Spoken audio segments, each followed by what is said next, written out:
Hello, good evening, and welcome to Newsnight. We are live from our studios on North Region Accra. My name is Kenneth. Yes, to hear our stories making headlines tonight.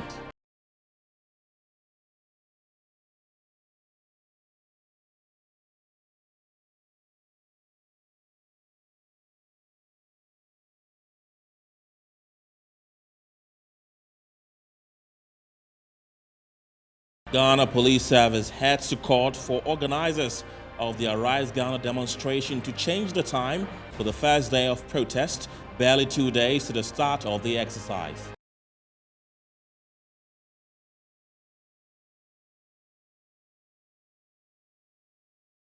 Advocates in the health sector are urging drug addicts to step forth to be supported, terming addiction as a chronic disease, not a defiant behavior, on occasion to mark World Drug Day.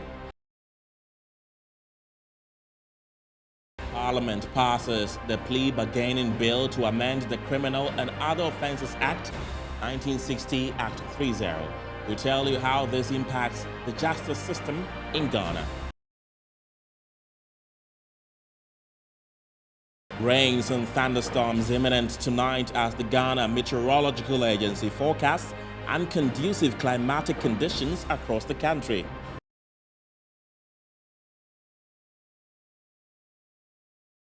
And later on the international front, police launch an investigation into the death of 22 young patrons found at a popular Township bar close to East London City in South Africa. Details are up shortly.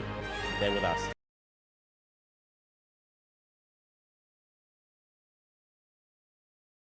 Let's now settle for the details as the Ghana Police Service has filed a process in court for determination over a lack of agreement between the service and the organizers of the Arise Ghana protest on the time frame and locations for the exercise. It is barely 2 days to the start of the demonstration on Tuesday, 28th June 2022. The pressure group Arise Ghana is seeking to protest what they call the worsening economic conditions in Ghana. Let's now turn to our video wall to know the details of the latest action by the police. And it says a group calling itself Arise Ghana notified the police of its intention to hold a demonstration in Accra for 2 continuous days and for its members to also picket in front of the Jubilee House during the night. The police invited the organizers to a meeting to discuss the demonstration. Following a series of meetings, Arise Ghana informed the police in a letter dated June 8, 2022, that instead of 2 continuous days, the demonstration will start on the first day at 3 p.m. and end at 10 p.m. and resume the next day. The police, in a letter dated June 13, 2022, responded and urged that in order to adequately ensure the safety of demonstrators and other members of the public, the demonstration should not travel into the night. Therefore, in the interest of public order and safety, we entreated the organizers to reconsider their time frame and start the demonstration early in the day and end before night falls. On June 22, 2022, the police received a verbal response from the organizers to the effect that they are unable to change the time of the demonstration due to the lack of agreement between the police and the organizers on the time for the demonstration and location for their planned picketing. The police have no option but to submit the process to the court for a determination. This was duly communicated to Arise Ghana in a letter on June 22, 2022.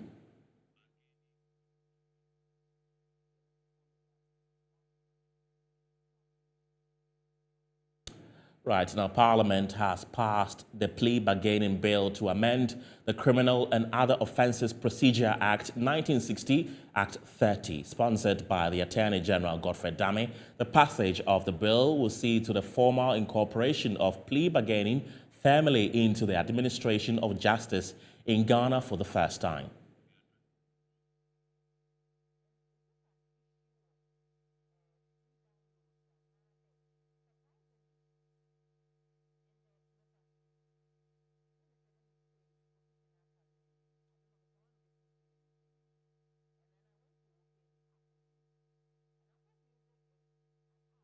Let's bring you that story again as Parliament has passed the plea bargaining bill to amend the Criminal and Other Offences Procedure Act 1960 Act 30, sponsored by the Attorney General Godfred Dame. The passage of the bill will see to the formal incorporation of plea bargaining firmly into the administration of justice in Ghana for the first time. Plea bargaining is a process in criminal justice prevailing in other jurisdictions where an accused person relinquishes the right to go to full trial in exchange for some other benefits. The benefits of plea bargaining to an accused may include a reduction of the offense charged to a lesser offense, a reduction in punishment for an offense charged, or a withdrawal of some of the charges against the accused person. Let's seek further explanation to this bill and speak to a lawyer in the person of Benjamin Antiedu. Good evening, Mr. Antiedu. Welcome to the show. What do you make of this bill passed by Parliament and awaiting the President's assent to become binding? Yes, good evening and good evening to your viewers. I think this is one of the major developments in our criminal justice system, and is commendable. It's commendable in view of even the advantages you have spelled out. But the advantages even go far, or the advantages go far beyond the accused person. You know, this is coming on the back of utilitarian principles of punishment, where we're looking at not only punishing people for what they do wrongly, but also looking at the benefit that society would derive from the punishment and that of the accused. So you're looking at punishing for an advantage. And so here, as we have espoused, we have a serious challenge with congestion in our prisons. Right. And so definitely this opens an avenue where, as an alternative to even custodial sentence, in respect of reduction in the charges that may be preferred, in terms of reduction or maybe some mitigation in terms of the sanctions or the punishment to be imposed. Right. So yes, in terms of prison management, congestion will be greatly reduced. And now we talk about even delivering justice within reasonable time. So there will be speedy trial, which is huge. And here, as you reduce the number of counts, the number of charges preferred against the accused person, as you make concessions, concessions between the accused person and the prosecution in terms of the Attorney General, then of course a lot of time will be saved by the court to deal with more serious cases like murder, kidnapping, and the rest of them, so that there will be speed. Over the years, we have had complaints from the public talking about how the system is choked and there's delay and all that. This will also bring relief there, and more importantly, to the victim. Right. You see that crime is a public wrong, so as even though an individual will be hurt or affected by the illegal or the criminal conduct of another person, it is the state that takes up the prosecution. Okay. So the highest that the witness or the victim can go is just being a witness. And so you have nothing to gain from the process apart from discharging your civic duty of helping in prosecution and combat of crime. Right. So here there can be a concession in terms of compensation to be paid to the victim. And I'm sure that the whole policy rationale is hinged on that. So you see that there's benefit to the state, benefit to the accused person, benefit to the victim in particular, so that in cases where compensation will be amenable, right, thank you very much. That can also occasion. So it is a huge development for us. Thank you very much for that education. Benjamin Antiedu is a lawyer. This is Newsnight here on Metro Television. Let's bring you more stories as advocates in the health sector are urging drug addicts to step forth to be supported, terming addiction as a chronic disease and not a defiant behavior, on occasion to mark World Drug Day today. Every year, the International Day Against Drug Abuse and Illicit Trafficking is observed on 26th June. The main aim of this day is to spread awareness about the physical and psychological impact of substance abuse, drug overdose deaths, and drugs-related problems across the globe. This year, the theme for the day is addressing drug challenges in health and humanitarian crisis. Drug abuse remains one of the biggest threats to the health and society in general.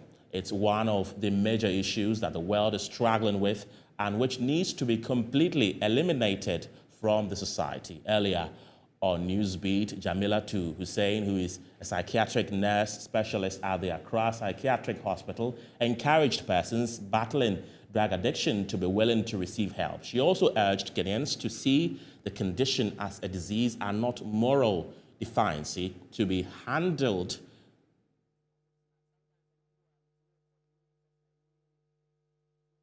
control over prescription drugs. You go anywhere, you can easily have access to the drug and buy. And so these people end up being addicted to such drugs. Others also get addicted because they have seen parents modeling. Parents will take children out and they buy a beer, chilled beer, put it on the table, and buy malt for the kid. So the children observe parents role modeling, and then they also pick it up.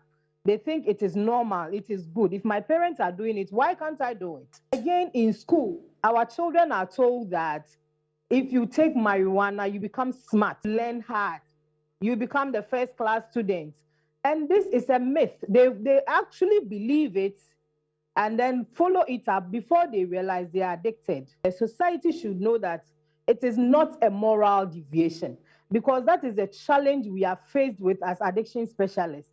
You go out and they tell you the person wanted it, so we don't care. Just like hypertension and diabetes, it is a disease and it is chronic. It has come in to stay, but the person can find recovery and do well if we all come together to give the person the necessary support. So first off, the 21-year-old should be reassured that it is a disease. The person can get well and thrive well and do well in the society. And second off, the person should be willing to seek for the help.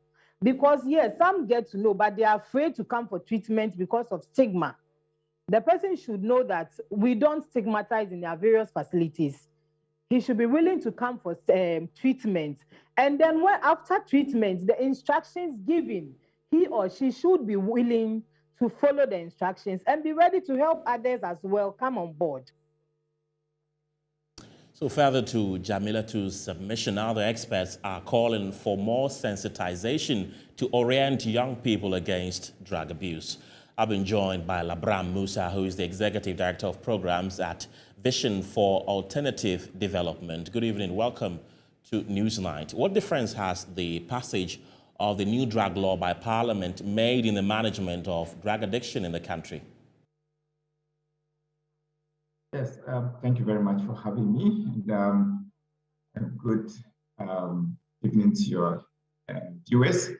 Right, so I think I was following the discussion and what the lady from the psychiatrist just mentioned. Indeed, for some of us who were not pleased with the fact that our parliament did not decriminalize, the use of cannabis, but rather, made it legal, for commercial purposes. The fact that,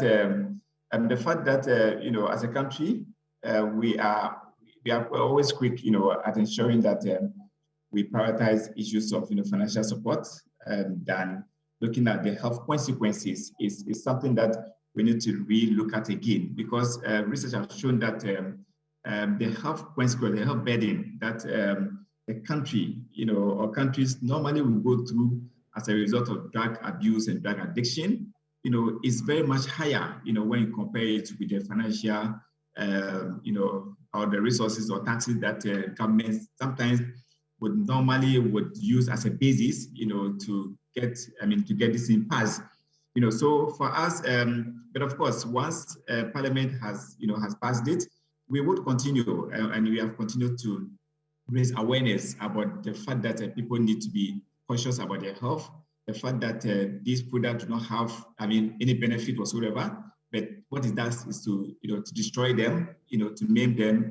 So it affects every aspect of, our human endeavor, both physically as the psychiatric they mentioned, and then also health-wise too. It has so many complications. Now, and then for us, we continue to also advocate for the fact that if government would, would legalize, drug, I'm talking about Ghana cannabis, by somebody hearing that it has been legalized, the person doesn't know whether if it's having, using it in their community, it also infringes upon the law. So we are continuing to educate the public the fact that you are hearing that it's legalized in one sense, but not entirely, because once you are caught, the law will deal with you. Right. One aspect that we are also not happy is the fact that when people are arrested for use of these commodities or these products, instead of seeking help or getting help for them, you rather decriminalize them and then put them in cells or behind bars. So when you go to most of our are you saying that it's not a good thing to put them behind bars if they are caught? Well, so, the point really for us is, once somebody is addicted, it's the person is going through, a lot of, stress, a lot of issues, including health problems, psychological issues, mental problems could set in, and it's also a gateway to many problems.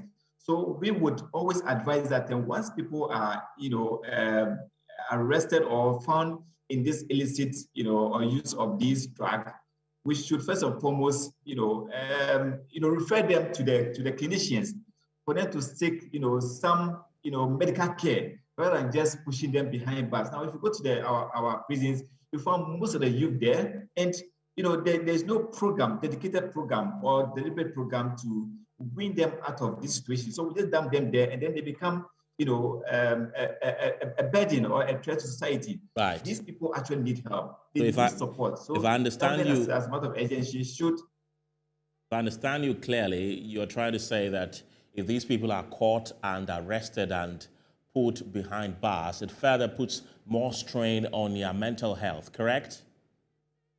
Definitely. Okay.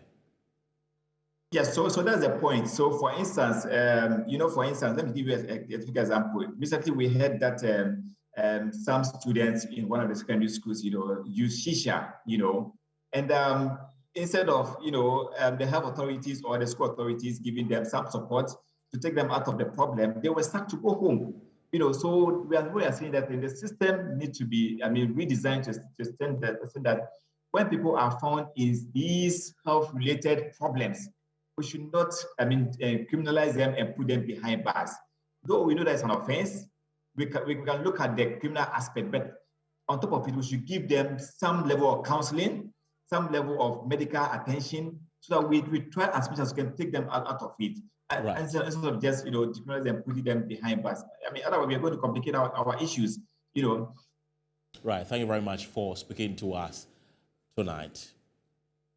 Let's now talk about the weather, because rains and thunderstorms are expected tonight into tomorrow morning as the Ghana Meteorological Agency forecasts unconducive climatic conditions across the country. Joining me for details is Felicity Ahemfianyo, who is the head of Central Analysis and Forecasting at the Office of the Meteorological Service. I understand we've not been able to get through to her, but we're trying to connect to her to answer some questions about what the weather will look like tonight into tomorrow morning.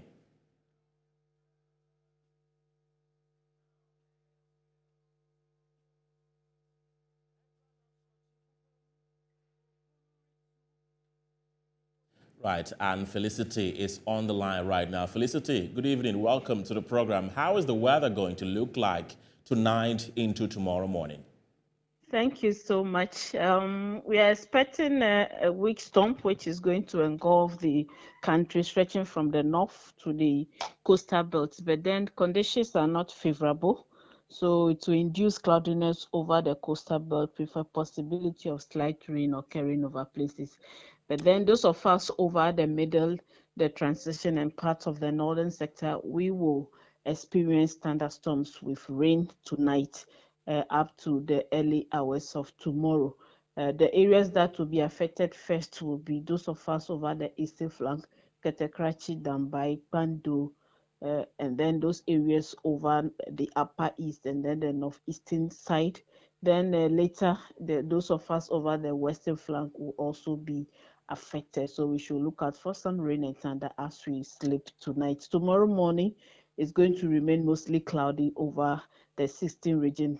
Those over Goso, Mim, Enchi, Sonyani, Wenchi will be misty and foggy tomorrow dawn hours into the around 6-7 a.m. and then it will clear when the sun sets in. Those who will be traveling to Kumasi from Accra should also watch out for mist and fog patches on their route to Kumasi. And then if they are going to Koforidua too, we still expect some mist and fog patches around Ebri and its environment. So motorists need to be extra careful. The afternoon will have sunny breaks and then later possibility of some localized rain showers forming over eastern region and then part of Ashanti region. Are we to expect the same pattern throughout the week, or things are going to change as days go by?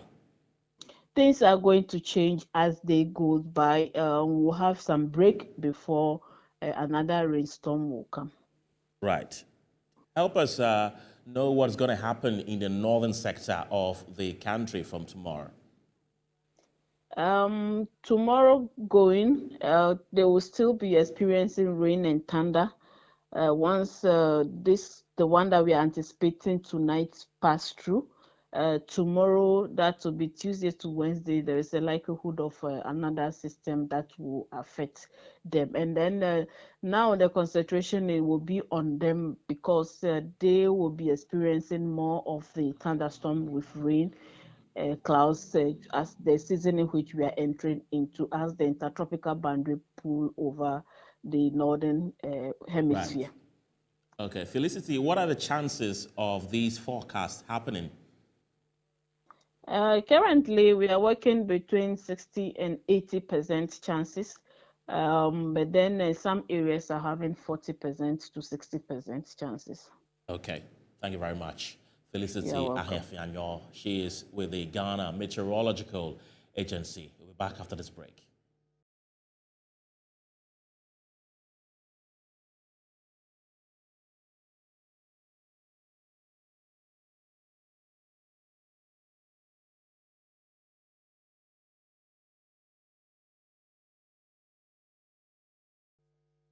You're welcome back to Newsnight. On Friday, 24th June 2022, Parliament directed the Minister for Defense to order the immediate withdrawal of soldiers undertaking the installation of prepaid meters in the Lower Menya Krobo constituency to ease tensions there. The second Deputy Speaker, Andrew Esiama, giving the directive, also demanded the Minister of Energy to brief the House on the need for the deployment. I've been joined by Chief of Akomwase, Nene Na Sipim Tekpete, a key stakeholder who engaged the Attorney General and other key state officials on the prevailing tension between residents and officials of ECG for the interaction. Good evening, sir. Welcome to Newsnight. Good evening. Right. How did you and your people consider Parliament's directive? We are very happy. Okay. Very, very happy, and we are thankful. There were reports that the chiefs in the area were divided. Some were in support of the soldiers being there, others were not. How do they take this now? Well, thank you very much. I think I'll use this opportunity to thank the Attorney General and Minister for Justice, Honorable Godfrey Dami, and also COP Doku for their immense contribution in the issue of the ECG and the Krobos. And also thank our Honorable MP, Okrete Tailabi, for his efforts in Parliament. Right. I think Krobos are happy now. And since Parliament has directed the Defense Minister to immediately withdraw the military personnel assisting the installation of the prepaid, I think that's the problem with the Krobos and the military. So that now the military are out, now that the military are out of the Krobo land, I think peace will prevail. Yes. Right. So what has transpired on the ground since this directive? Yes, I think there is nothing else anymore anyway, but we are yet to sit down with the ECG. Krobos will have to sit down with the ECG and other stakeholders and see the way forward. Right. Are you satisfied with the installation process so far in the area? Well, for that, I don't think I can say yes or no. But what we are saying is that there should be an education. They have to come and educate the Krobos for them to understand what is meant by the prepaid meter before the installation. Are you saying that the people in the It shouldn't be area, forced on them, and that's our problem. right? Are you saying that the people in the area do not know what a prepaid meter is? Most of them don't know, and that's what they are saying. That is what I'm hearing, and it is what is going on, and that's what they are saying. So I think they need education before the installation. Right. Nene Tekpete, thank you very much for speaking to us tonight. This is Newsnight on Metro Television. You can follow the bulletin on Facebook at Metro TV Ghana, also on Twitter at Metro TV GH. We're also live on DSTV channel 277. Let's bring in more stories as the Ghana Police Service has filed a process in court for determination of a lack of agreement between the service and the organizers of the Arise Ghana protest on the time frame and locations for the exercise. It is barely 2 days to the start of the demonstration on Tuesday, 28th June 2022. The pressure group Arise Ghana is seeking to protest what they call the worsening economic conditions in Ghana. And we have a convener in the person of Mensa Thompson on the line right now to have more discussions on this issue with us. Mr. Thompson, good evening. Welcome to the show. Let me pick your response to the step taken by the Ghana Police Service. Yes, good evening and many thanks for having me. Right. Let me hear your response to the step taken by the Ghana Police Service. Well, the response is a clear demonstration of bad faith by the Ghana Police Service. And if this is anything to go by, we are extremely disappointed. And if the police want to engender trust and confidence of the citizenry, then these are the very things they must avoid. First of all, a number of the issues the police have raised in their press statement are not factually accurate. So I'll give you a chronology of events that happened. Before our demonstration, we wrote to the regional police command, who are in charge of regional security in the capital. And we gave them details of our demonstration in accordance with the Public Order Act. Now, we received a response from the regional police command, indicating their unwillingness to provide security for our demonstration and a number of issues, which we responded to, and it became a back and forth. Actually, it was during that back and forth that we got a call from the Inspector General of Ghana Police Service, the IGP, Dr. Dampare, that we needed to have another meeting and also iron out a number of the things which the regional police command are telling us. And so we had the first meeting with the leadership of the Ghana Police Service. We met the IGP, or the senior top police couples. The first day, we couldn't reach an agreement because we had wanted to have a 2 days non-stop demonstration, which we told the police that we want a 2-day continuous demonstration. They raised concerns about providing security for the 48-hour non-stop demonstration. So they said we should reconsider. So we decided to go into conclave and then return the following day to agree on something. So we had a second meeting. But the second meeting, that is where we reached a compromise that, okay, if the police cannot contain the 48 hours demonstration, we are reviewing our closing date. We're still sticking to the 48 hours, but on the first day, we close at 10 p.m. and then we'll converge again the second day at 11 a.m. and then we'll continue like that. And so we're no longer doing a 48-hour non-stop. We're doing a from 3 p.m. to 10 p.m. on Thursday, and from 11 a.m. to 6 p.m. the following day. So that's the agreement we reached with the police, and we all agreed, and the meeting ended. Mr. Thompson, Then are you saying that the police agreed to provide Yes. security from 3 p.m. to 10 p.m.? Yes, that is the agreement we had with the police. Right, because Before in we their even went statement, out to print our flyers and everything, we had reached an agreement before we put out our jingles, our flyers, and all the promotions that we've been doing in the media. We had that agreement with the police. There was no way we were going to go out without concluding or finalizing those arrangements with the police. And so for the police now to come and say that now they can't provide security up to 10 p.m. and so we should go back, it's a clear demonstration of bad faith. Right.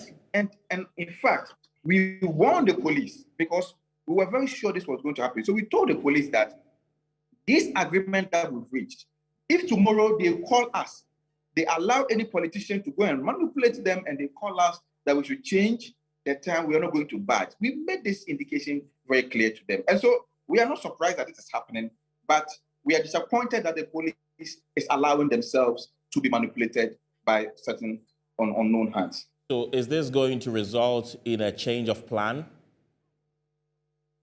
It is not going to result in any changes. We have reached this agreement with the police. And look, the police said they are going to court to force us to close our demonstration early. Okay. I mean, clearly, isn't the police overstepping? Read the Public Order Act very clearly. There's nowhere in the Public Order Act that tells you the duration that you can demonstrate. But they say 10 p.m. is too late. It's a fundamental right. The police says 10 Yes, come p.m. again. is too late. Their statement. It's too late. Yes. So which part of the Public Order Act says you can't demonstrate at night? Weren't you in this country when people did the Doomsday Vigil? Didn't the police provide protection for the Doomsday Vigil? What time did the Doomsday Vigil close when it was organized? Where was the police? Where was the Public Order Act? So this is just a bizarre attempt to frustrate a rather peaceful and cordial interaction we've had with the police right from the beginning of our the processes leading to our demonstration up to now. Right, Mr. And Thompson. so we want to send a warning to the police that we still stand by the initial arrangement that we have reached with them, and no court order or court processes is going to affect or going to make any changes to our demonstration. We'll go ahead as we have agreed with them. And if they like, we should provide protection. If they like, they shouldn't provide protection. We'll go ahead with our demonstration. Right. Mr. Thompson, just before you go, help viewers understand what your demands are as Arise Ghana. What's the purpose of the demonstration? Well, the general hardship in the system. The country is in serious tatters. Look at the flood situation in Accra. Look at the issue of our currency. Look at the economy. Look at fuel prices. Look at corruption. Look at the Japa transaction. Look at the sales of our Achimota forest. Look at the number of bizarre things that is going on in the country, and all the unending problems which never seem to have an end in sight. You are a journalist. You live in it. You buy fuel. You buy fuel every day. At the beginning of the year, how much was a gallon of fuel? How much is a gallon of fuel now? How do somebody subject the people of this country to so much hardship? And then in all this hardship, you see the president flying private jets around, bathing in the sky, and living ultra luxurious, opulent lives. And whilst the people suffer, whilst flood carry the people away, whilst there's so much suffering in the system, while the young people of the country cannot even have 3 square meals a day. Right. And so it is a call to save this country from the hands of greed, from the hands of opulence, from the hands of sheer disregard for the plight of the ordinary Ghanaian. Right. Mr. Mensah Thompson, thank you very much for speaking to us tonight. This is News Night here on Metro Television. We'll go for another break. We'll be back with more.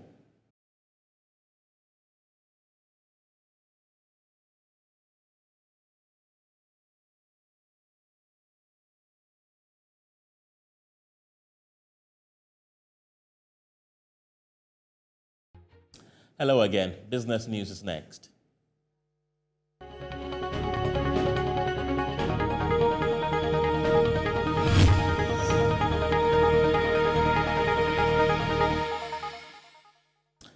Business Tonight, board chairman of Intravenous Infusions, Isaac Osei, has called on government to pay attention to local industries and help them grow. This, he says, will help them manufacture products tailored for the country.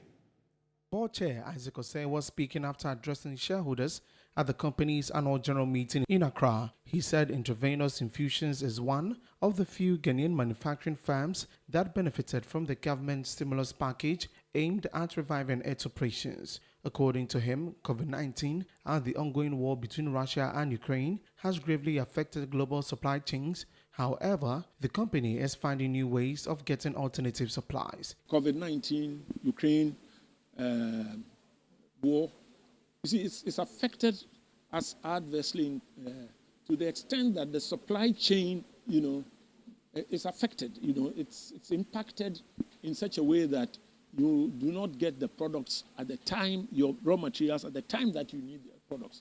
So definitely it will affect us. Anything which makes us lose time, is not cost effective for us. So we have to start looking at other ways, finding other supplies, alternative suppliers, and all that. And we are working on it. And when you are shipping stuff from the Far East and even from Europe, now international transportation, it's a different issue. It's very, very high.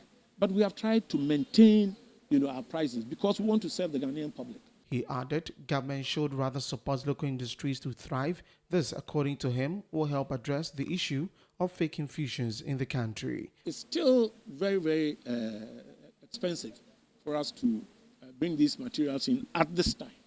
At this time, anybody who is in manufacturing, it is very easy for people to go and buy products from outside and bring in. But with infusions, something which is going straight into your veins, into your body, we think that those local manufacturers are the ones who should be supported, not those who come in with infusions with rigid bottles, creating all kinds of problems with embolism and what have you. Those who are manufacturing with collapsible bags, those are the ones we should support. The board chair said the company will soon be manufacturing vaccines as part of the medium-term strategy. The Ghana Investment Promotion Center has noted that the increase in the prices of crude oil and improved gold production this year has resulted in a trade surplus of $1.33 billion as of April 2022.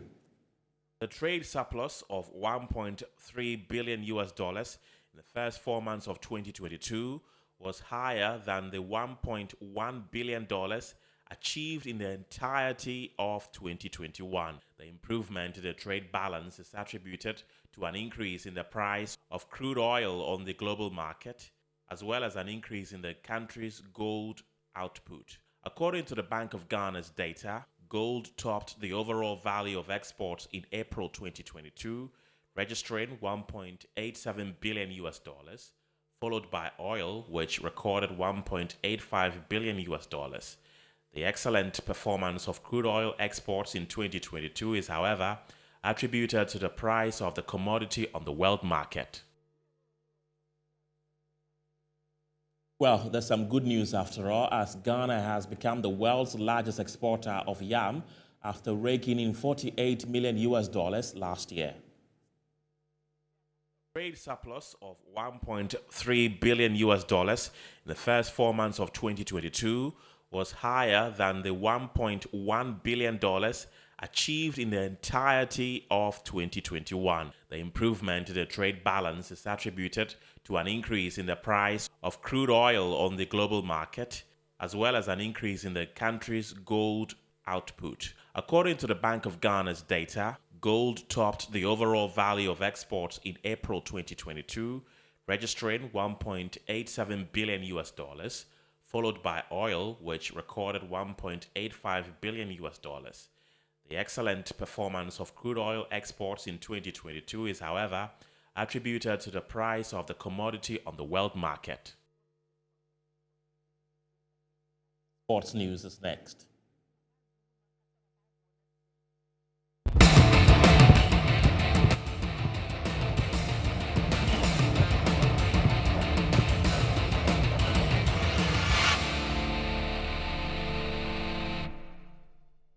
A news just in indicates that Accra Hearts of Oak have won the 2022 MTN FA Cup trophy after beating Bechem United 2-1 in a thrilling match played at the Babaya Sports Stadium in Kumasi.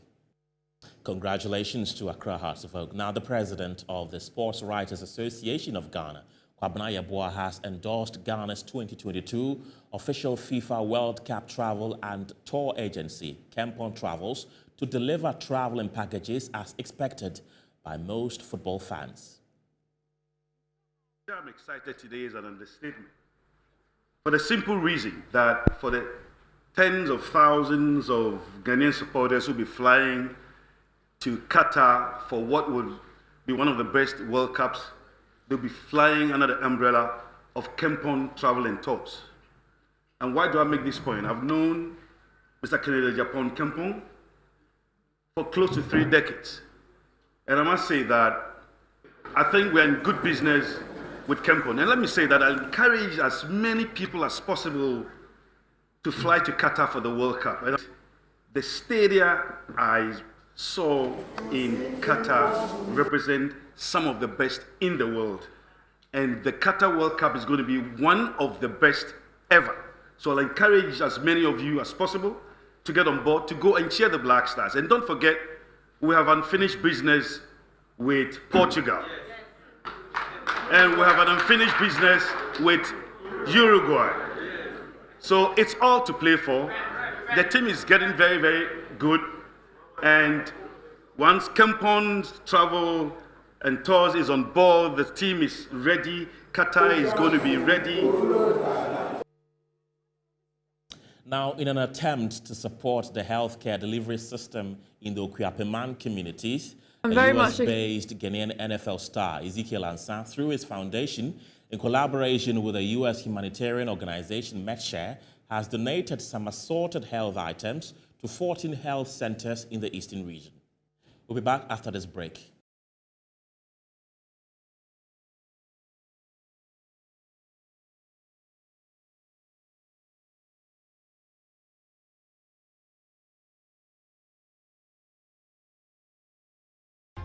Entertainment news is next.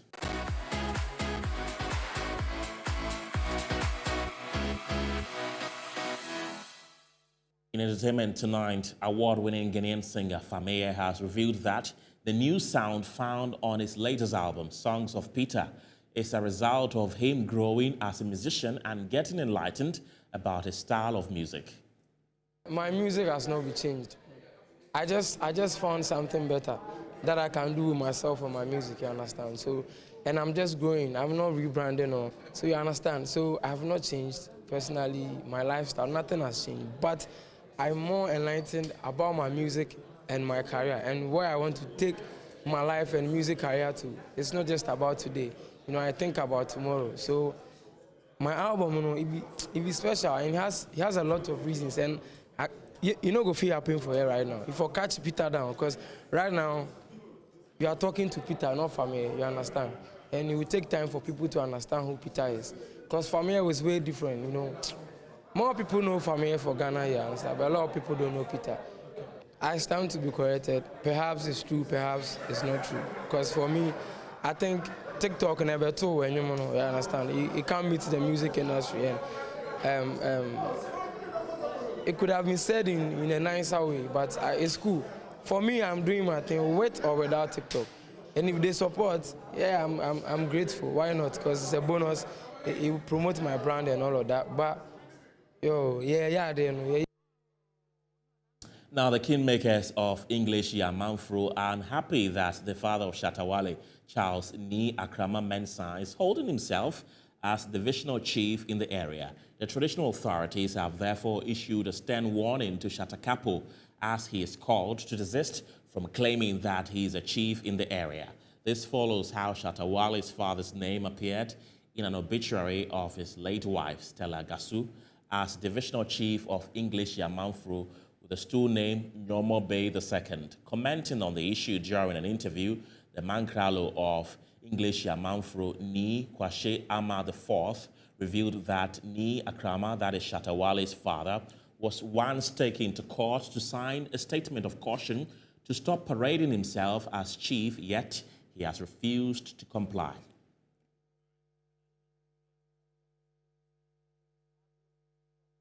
International news is next.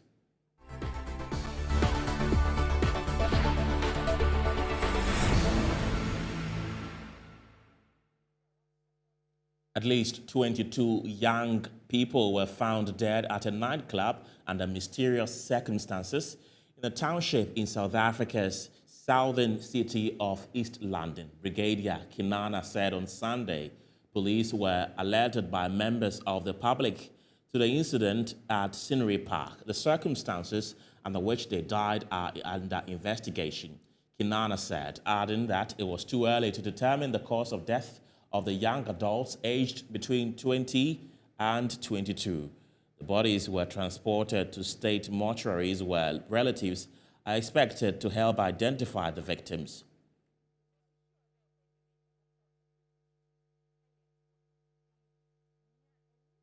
That's it for now, but before we go, a look again at our top stories.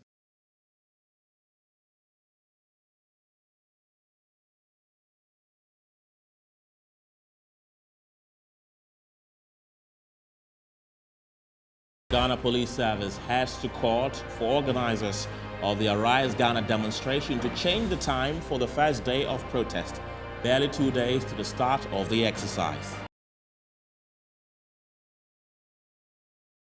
Advocates in the health sector are urging drug addicts to step forth to be supported, terming addiction as chronic disease, not defiant behavior, on occasion to mark World Drug Day.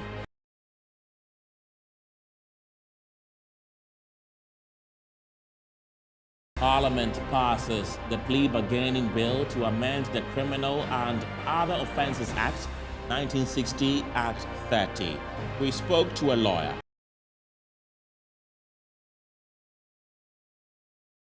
And rains and thunderstorms imminent tonight as the Ghana Meteorological Agency forecasts unconducive climatic conditions across the country.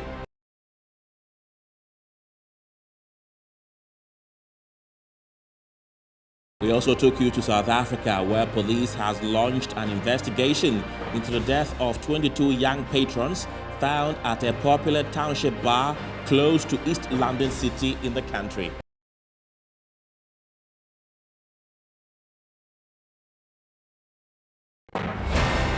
That's it for now. My name is Kenneth.